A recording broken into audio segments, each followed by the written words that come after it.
नमस्कार दोस्तों, bank Nifty analysis की एक और वीडियो में आपका स्वागत है। आज हमने 3 ट्रेड लिए, जिसमें से एक में स्टॉप लॉस हिट हुआ, एक में अच्छा खासा प्रॉफिट हुआ और दूसरे में मतलब लगभग आप लगा लो कोस्ट टू कोस्ट ही रहा। तीनों का हम अभी एनालिसिस करते हैं। इसके बाद एक बार हम लास्ट में डेली टाइम फ्रेम पे भी एनालिसिस करेंगे और एक बार एक इक्विटी से रिलेटेड चीज़ भी एक दो बातें मैं आपको लास्ट में बताऊंगा, तो वीडियो को लास्ट तक जरूर देखना। चलिए जल्दी से एक बार चार्ट पे चलते हैं। देखिए 15 मिनट टाइम फ्रेम है ये। कल हमने डिस्कस किया था कि हम बाइंग का जो भी कोई बाइंग साइड जाएंगे वो प्रीवियस डे का जो डे आई, ये डे आई था 49,650। मैंने कहा था कि इसके ऊपर अगर मार्केट निकलेगी और निकल के थोड़ी देर सस्टेन करेगी, रेंज बनाएगी, रेंज का अप साइड ब्रेक होगा तो ही हम ट्रेड लेंगे, अदरवाइज बाइंग साइड में मैं इंटरेस्टेड नहीं हूं, क्योंकि बहुत बड़ा मूव आ चुका है। सिंपल साइकोलॉजी ये थी। सेलिंग का मैंने बताया था कि ये डे लो, जो डे लो था ये 48,900 के करीब। मैंने कहा था इसके पास मार्केट थोड़ी देर रुक के डाउन साइड ब्रेक हो तो हम सेलिंग का ट्रेड लेंगे। अपना साइकोलॉजी, अपना सेटअप सिंपल था बिल्कुल। ठीक है, आज मार्केट क्या हुआ? मार्केट जहां क्लोज हुई थी कल उसके आसपास ही कहीं ओपन होती है, ओपन होकर थोड़ा नीचे आती है, 49,000 को रिटेस्ट करती है। कुछ नहीं किया, हम शांति से बैठे थे। उसके बाद देखो ये एक रेंज बनी हुई थी और ये 15 मिनट में थी। 5 मिनट में मैंने नहीं लिया इसको आराम से, क्योंकि इन बिटवीन मैं ट्रेड करने में ज़्यादा इंटरेस्टेड था भी नहीं, बट एक ये सेटअप सा दिखा तो कम क्वांटिटी के साथ एक ट्रेड लिया। देखो ये पूरा एक अच्छा रेंज बनी हुई थी, इसको आप बोलो कप एंड हैंडल बोलो, कुछ भी बोलो इसको। ये एक रेंज बनी हुई थी, इसके बाद इसने इसका ब्रेकआउट दिया, बट ये बहुत दूर से घोड़ा चल के आया था। ये चल के आया, इसको ब्रेक किया तो ये अराउंड 300 पॉइंट दूर से चल के आके इसने ब्रेकआउट दिया, तो इसमें कॉन्फिडेंस नहीं आया, अपने को नहीं किया। इसके बाद एक न्यूट्रल कैंडल और बनी। अब न्यूट्रल कैंडल बन के या तो नीचे आ जाता या इसका हाई ले लेता। अब इस कैंडल ने देखो कितना बढ़िया इसका पूरे का अच्छा ब्रेकआउट किया, इसके ऊपर क्लोज किया, इस कैंडल के ब्रेकआउट कैंडल के और इस न्यूट्रल कैंडल के भी ऊपर क्लोज कर दिया। अब कॉन्फिडेंस आ गया कि हाँ मार्केट शायद अपसाइड जाएगी और यहाँ तक का एक टारगेट, जो प्रीवियस डे का डे आई है वहाँ तक का एक टारगेट ले सकती है। तो मैंने कम क्वांटिटी के साथ एक बाइंग का साइड का पुट सेल किया यहाँ पे। इसमें बिल्कुल परफेक्ट एंट्री मिली इसी के पास। बट देखो क्या हुआ, जब बीच में ट्रेड लेते हैं तो इसका नतीजा क्या होता है। देखो ये अपना स्टॉप लॉस था, इसका लो था वो अपना स्टॉप लॉस था। ये देखो ये स्टॉप लॉस हंट हो गया, अपना स्टॉप लॉस खा गई ये कैंडल। और उसके बाद व्यू अपना जो था वो बिल्कुल सही था, आप देखोगे, बट स्टॉप लॉस खा गई। इसके स्टॉप लॉस खा गई, इसके रीजन भी क्या होते हैं ना, जब आप बीच में होते हो ना, जहाँ पे बायर्स और सेलर दोनों कंफ्यूज होते हैं। देखो यहाँ पे आपको पता है डेली टाइम फ्रेम के अकॉर्डिंग भी क्या है कि बहुत सी कैंडल बनी हुई थी, ना तो अप साइड का पता था अभी, ना डाउन साइड का पता है। ऊपर रेजिस्टेंस है, नीचे सपोर्ट है। यहाँ पे बायर सेलर दोनों कंफ्यूज होते हैं, तो दोनों अपनी पोजिशंस बनाते रहते हैं। ऐसे में स्टॉप लॉस खाने के चांसेस ज़्यादा रहते हैं आपके। तो ये स्टॉप लॉस खा गई, इस वजह से मैं कहता हूँ क्लियर कट ट्रेड लो, चाहे दिन का एक लो, स्टॉप लॉस नहीं होंगे कम से कम उसमें। यही अगर देखो ये सेटअप अगर टॉप पे या बॉटम पे कहीं बना होता ना क्लियर कट, तो बहुत ज़बरदस्त ट्रेड जाता है ये। बट ये बीच में था, इस वजह से स्टॉप लॉस खाया पहले, फिर अपसाइड गया, पर चलो कोई नहीं, हमने स्टॉप लॉस दे दिया एक अपना। उसके बाद मार्केट ने देखो इसने ब्रेकआउट दिया, ब्रेकआउट करके ये अपसाइड चला गया। अब इसने ब्रेकआउट दिया, ये भी बहुत बढ़िया ब्रेकआउट दिया था और रुक के दिया था, ऐसा भी नहीं है कि इसने बिना रुके ब्रेकआउट दे दिया, जो हम चाह रहे थे कि पहले रुके। देखो डे आई को इसने 1 2 3 4 1 2 3 मतलब 45 मिनट्स तक ये रुका यहाँ पे, और रुक के इसने इसको निकाल दिया। इसकी तो साइकोलॉजी क्या हुई यहाँ पे कि बायर्स जिन्होंने यहाँ बाई किया हुआ था वो यहाँ पे निकल के भागे नहीं, वो अभी भी अपसाइड के लिए उनमें पोटेंशियल बची हुई है। और सेलर्स में इतना दम नहीं है कि डे हाई के आसपास आते ही सेलर्स इन बायर्स को डोमिनेट कर सकें। तो ये इस रुकने का मतलब ये था कि यहाँ बाइंग की पोजीशन बन रही थी। जो छोटे मोटे जिनका छोटा मोटा व्यू होता है या डर के जो, वो यहाँ भाग गए होंगे, इस रेड कैंडल में प्रॉफिट बुक कर लिया होगा, छोटी मोटी सेलिंग भी हुई होगी। तो इस कैंडल ने ब्रेकआउट किया तो हम समझ गए कि मार्केट बायर्स के ही कंट्रोल में है। बट अपने को क्या चाहिए थी, ब्रेकआउट बहुत बढ़िया हुआ।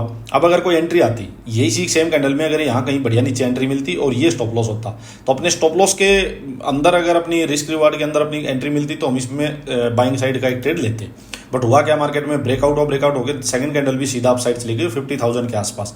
अब मैं आपको बताता हूँ कि देखो जब ऐसा कुछ हो जाए ना कि एंट्री ना मिले, 360 पॉइंट 2 ही कैंडल में चली गई। जब ऐसा कुछ हो जाए कि ब्रेकआउट हो उसके बाद एंट्री नहीं मिले, तो उसको फिर चेज मत करो आप। अगर आपके रिस्क रिवार्ड के अकॉर्डिंग एंट्री नहीं मिल रही तो उसको चेज मत करो। और जो ये रास्ता जिसमें आपको प्रॉफिट लेना था ब्रेकआउट के बाद, तो अपना प्रॉफिट तो यहीं तक जाना था, 50,000 तक का टारगेट था।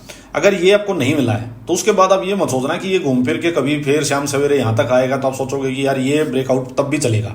नहीं, तब अलग सेटअप ढूंढना फिर से, क्योंकि जो रास्ता घोड़े को ये कवर करना था वो ऑलरेडी ये कवर कर चुका है, इसका काम हो चुका है ब्रेकआउट का। अब अगर आप दोबारा इसको यहाँ आते ही सोचोगे कि फिर से यहाँ बाइंग करके बैठ जाऊँ, तो नहीं, आप लॉस खाओगे पक्का। अगर सेम कैंडल में पहले ही एंट्री मिल जाती तो इसमें दम था बायर्स में, लेकिन यहाँ बायर्स अपना दम था वो निकाल चुके हैं, अपना प्रॉफिट वगैरह बुक कर लिया उन्होंने। अब यहाँ पे फ्रेश पोजीशंस बनेंगी, वो यहाँ पे आके कंसोलिडेशन दे, एक रेंज बने, रेंज का अपसाइड ब्रेक हो तो आप नई पोजीशन बना सकते थे। ये बहुत इंपॉर्टेंट पॉइंट है, नोट करना, ये विद एक्सपीरियंस ही मैंने नोट किया है। चलिए मैं बताता हूँ हमने फिर ट्रेड कैसे लिया। ये तो हमसे मिस हो गया था, यहाँ तक हम एक स्टॉप लॉस खाए बैठे थे और एक ये ट्रेड अपने को मिला ही नहीं। अब चलो देखते हैं। देखो ये अपसाइड गया, अपसाइड जाके मैं आपको दिखाता हूँ जो हम बार बार ट्रेड करते हैं, बिल्कुल सिंपल। देखो ये अपसाइड गया, उसके बाद ये नीचे आया, नीचे आके इसने ये डबल टॉप बनाया और ये देखो ये अपना वो ट्रेड था। ये अपना डबल टॉप पे क्या हुआ, ये एक इन्वर्टेड हैमर मिली, इन्वर्टेड हैमर के बाद ये एनगल्फिंग हुई, ये एनगल्फ हुई, इस कैंडल का पूरा इसने एनगल्फ कर लिया नीचे, और उसके बाद इस कैंडल में हमने एंट्री बनाई। ये अपना स्टॉप लॉस था, छोटी ही स्टॉप लॉस भी बहुत बड़ा नहीं था, 25 पॉइंट के करीब का स्टॉप लॉस था अपना, अपनी स्ट्राइक प्राइस जो ली थी उसके अकॉर्डिंग। सो यहाँ एंट्री ली, उसके बाद देखो वन वे बढ़िया मूव आया है, बहुत अच्छा एक ट्रेड मिला। अब मैं आपको फिर से एक चीज़ बताता हूँ कि हमने प्रॉफिट बुक कहाँ किया है। देखो बहुत इंपॉर्टेंट चीज़ें होती हैं। अब देखो यहाँ पे ये डे हाई था प्रीवियस, तो डे हाई था, इसका ब्रेक हुआ है, तो अब ये अपना डिमांड जोन बन चुका है। मैंने आपको क्या बताया कि अगर आप रिवर्सल का ट्रेड लेते हो, उसमें अगर 150-200 पॉइंट के बाद कोई स्पॉट आती है तो आप अपना प्रॉफिट बुक कर सकते हैं सीधा, उसमें कोई दिक्कत नहीं होती है। क्यों? क्योंकि आप अगेंस्ट द ट्रेंड जा रहे हो, अगेंस्ट द ट्रेंड में जैसे स्पॉट आएगी अपना प्रॉफिट बुक कर लो। अगर आप विद द ट्रेंड का ट्रेड ले रहे हो तो आप उसमें थोड़ी देर ज़्यादा बैठ भी सकते हो। अब यहाँ पे देखो अच्छा खासा अपने को एक मूव मिला, बढ़िया, इसमें अच्छा खासा प्रॉफिट हुआ। इसके बाद यहाँ मैंने इसी कैंडल में सेम में प्रॉफिट बुक किया था, सेम कैंडल में प्रॉफिट बुक किया था, क्योंकि ये डे हाई था। यहाँ पे अगर और नीचे आना था तो इसको थोड़ी देर यहाँ रुकना पड़ता।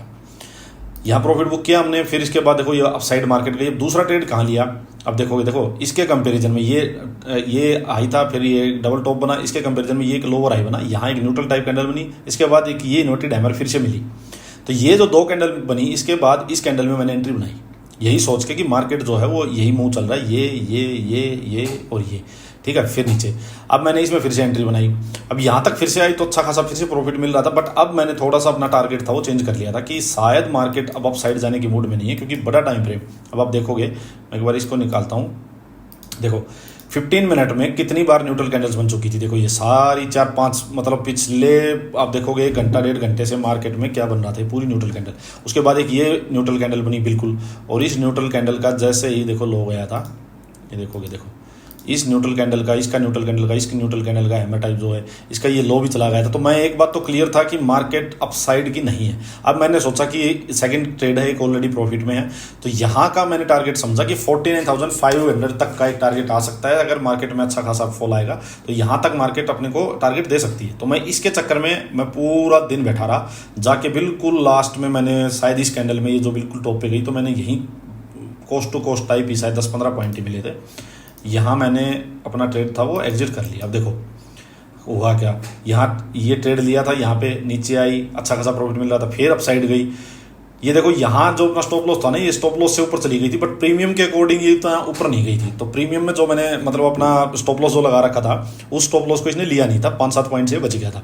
उसके बाद फिर से नीचे आई, अच्छा खासा प्रॉफिट हुआ, फिर ऊपर गई, फिर नीचे आई, फिर ऊपर गई, फिर शायद इस कैंडल में मैंने अपना वो काट लिया था, छोटा मोटा ही प्रॉफिट हुआ था, बड़ा इसमें प्रॉफिट था नहीं।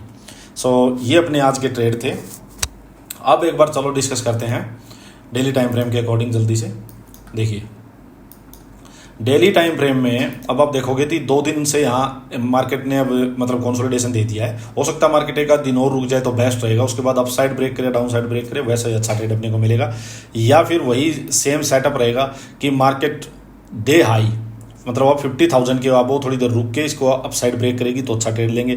या अब इस कैंडल का लो 49,000, ये बहुत इंपॉर्टेंट हो गया। 49,000 50,000 अब वो ये बहुत इंपॉर्टेंट हो गए। इन बिटवीन हम क्या करेंगे, टॉप पे कोई रेंज बन के डाउन साइड का मूव आएगा तो हम सेलिंग का ट्रेड लेंगे। अगर 49,000 के पास आके कहीं भी रेंज बनती है, रेंज का अपसाइड ब्रेक होता है तो हम फिर अपसाइड का ट्रेड लेंगे। तो अब हम इस तरह से प्ले करेंगे इसको।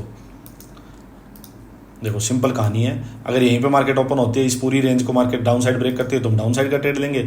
इसके अबोव अगर ब्रेक करके मार्केट थोड़ी देर कंसोलिडेट करती है 50,000 के अबोव, फिर अप साइड जाती है तो फिर हम ऊपर का ट्रेड लेंगे, ये अपना टारगेट होगा सिंपल। और डाउन साइड में ये अपना नीचे सपोर्ट है, नीचे आएगा तो पहला टारगेट होगा अपना 49,500 और फिर उसको भी थोड़ी देर रुक के फिर नीचे करेगी तो 49,000, सिंपल सी बात है। गैप डाउन हो जाएगी तो भी वही है, हम देखेंगे गैप डाउन में कहाँ कंसोलिडेशन होता है, कंसोलिडेशन के बाद आप साइड ब्रेक करें डाउन साइड ब्रेक करें वैसा हम ट्रेड लेंगे, सिंपल बिल्कुल स्ट्रेटजी अपनी। ये हो गया, चलो जी एक बार बाकी वीकली एनालिसिस वीडियो में और अच्छे से समझाता हूँ मैं इसको। एक चीज़ मैं आपको बताने वाला था कि मैं ये सोच रहा हूँ अपनी डेली जो एनालिसिस वीडियो, इसमें 2 मिनट्स मैं अपना इक्विटी का कुछ ना कुछ रोज़ आपको 1-2 कोई इंडेक्स के बारे में या 1-2 स्टॉक के बारे में वो और बताना स्टार्ट करूँ, क्योंकि उसकी अलग से वीडियो बनाना थोड़ा सा मुश्किल हो रहा है, क्योंकि वीडियो ज़्यादा बन रही है। मतलब ज़्यादा क्या कि जैसे आप देखोगे अभी एक वीडियो ये लॉन्ग वीडियो हो जाती है, एक शॉर्ट वीडियो हो जाती है। सो इसमें मैं सोच रहा हूँ कि डेली 2 मिनट निकाल के और इसको थोड़ा सा छोटा कर दूंगा डेली बैंक निफ्टी की वीडियो को, और 2 मिनट में मैं एक बार अपना हर रोज़ एक दो आपको स्टॉक बता दूं या कोई अपना व्यू बता दूं, तो वो मैं स्टार्ट करने वाला हूं। होपफुली एक बार तो मैं आपको वीकेंड पे कुछ स्टॉक्स या इंडेक्स के बारे में बताता हूं और फिर मंडे से हम इसको कंटिन्यू करेंगे। चलिए आज के लिए इतना ही दोस्तों, थैंक यू।